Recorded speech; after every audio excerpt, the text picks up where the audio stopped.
Gye buvuddeko abakulembeze mu gavumenti ez'ebitundu okwetooloola eggwanga baakuba ebirayiro okutandika okuweereza abantu baabwe.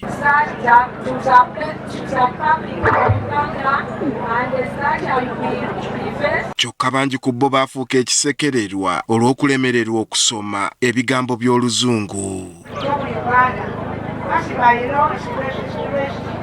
Kati olunaku olwaleero bakkansala ne bassentebe b'amagombolola ag'enjawulo okuva mu disitulikiti y'e Mpigi babanguddwa ku buvunaanyizibwa n'obuweereza bwabwe nga bwe bulambikibwa mu ssemateeka. Ate Mukama bw'abakkiriza nti nze ngenda otandika okukola nammwe.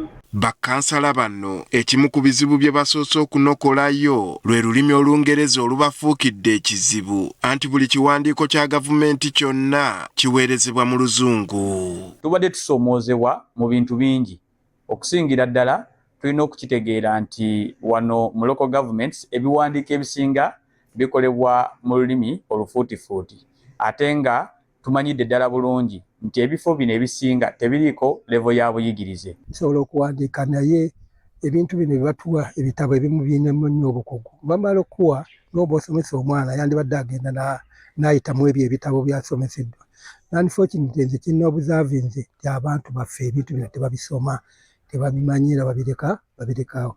Kale eyo challenge namba. Tebakomye ku biwandiiko naye n'abakozi ba gavumenti ab'oludda olw'ekikugu bagamba babasindikira abo abatamanyi lulimi lwabwe olwo nabo ne badda mu Luzungu ate nga lwe boogera lukakali ebitagambika. Tufuna abakulembeze bangi abajja mu bukulembeze nga ddala kituufu tebasobola kubiisanya n'abakugu abasuubira okubeera nga bo balina ebiwandiiko okutandikira ku degree, masters n'okudda waggulu. Abazze okusomesa bakugu nnyo neffe abamu be baleese twajja nga tusomyeko akatono. Charles Nsobya ateekerateekera disitulikiti y'e Mpigi agamba ssentebe wa disitulikiti ye yasaba enteekateeka eno okubangula abakulembeze abapya ku buvunaanyizibwa bwabwe n'obuweereza.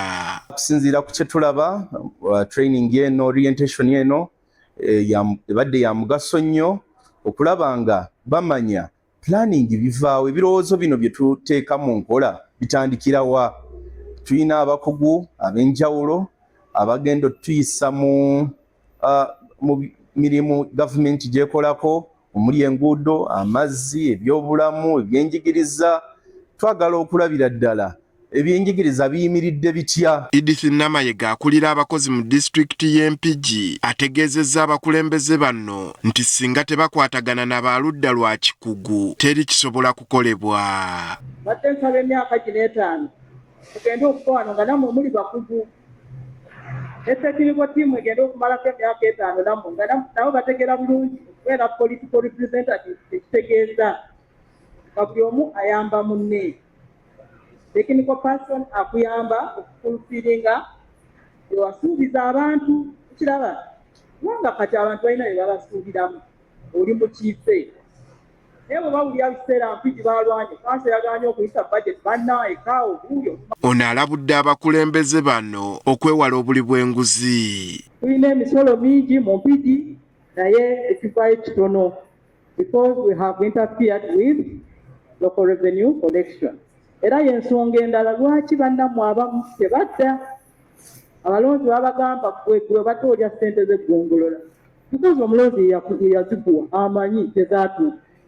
Kiraba abalonzi be tudiiringa nabo balimu amagezi babitegeera. Era bakubiriziddwa okwewala okudda mu ntalo z'ebyobufuzi. Bwe tubeera wano mu local government tuli mu service delivery temanyi kibiina ffe abakugu ekyo kyo bwe tukiina mu mitima gyaffe kati ne bannaffe bannabyabufuzi nabo tubategeeza nti bwe bajja eno tuli mu service delivery tetuli mu bya kibiina kino oba kiri. When you are opposing you have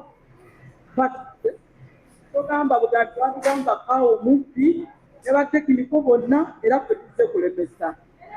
Ekisanja kitandise 2026 kikwako 2031 olimalako ddi.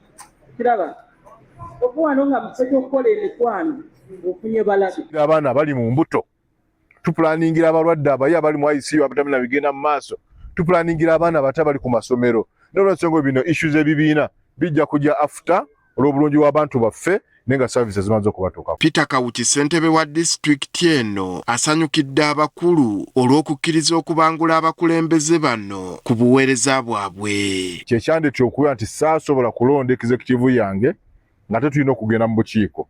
Nasobola kukwata bantu kubateeka mu bifo bye batamanyi nga nange sibimanyi bwe bitambula.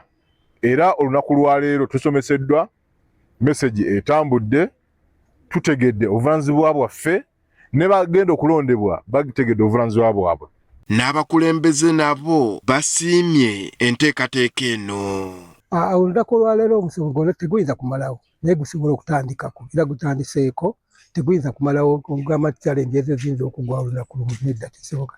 Naye kyengamba bakansala bonna lwalonna gezaako okumanya, gezaako okuyiga newadde nga tosomeseddwa bano, naye gezaako okwebuuza kubanga disitulikiti eno etambulirwa ku mikono esatu. Era tuli basanyufu nnyo, tuli basiimu nti tugenda kumanya procedures za kanso etambula etya, era tuweereza tutya amaloboozi gaffe okutuuka ku kanso okulaba nga gabeera considered by the technical officers aba implementinga work plan za government. Okubangulwa kuno kumaze ennaku 2 nga kuyindira ku kitebe kya disitulikiti y'Empigi.